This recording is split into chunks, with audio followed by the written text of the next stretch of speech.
Macam mana nak mohon TVET baru lepas SPM 2025? Okey, ini berkaitan dengan adik-adik kita yang baru saja selesai SPM tahun lepas iaitu 2025 dan kemungkinan keputusan SPM akan keluar pada bulan Mac 2026. So kepada anda yang nak memohon program-program TVET, salah satu platform yang anda boleh apply adalah dekat UP_TVET.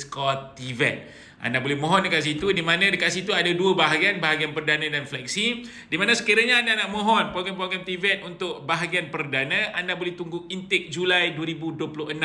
Dijangka permohonan akan dibuka pada Mac atau April 2026. Di situlah anda boleh mohon program-program TVET. So, kepada anda, sekiranya anda berminat, boleh terus daftar akaun UP_TVET dahulu, isi semua maklumat dan pastikan anda ada akaun UP_TVET.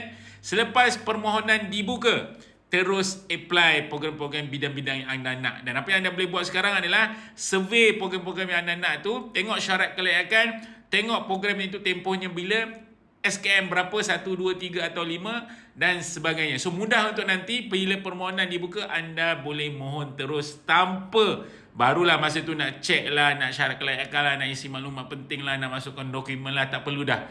So perlu ready dengan akaun UP_TVET.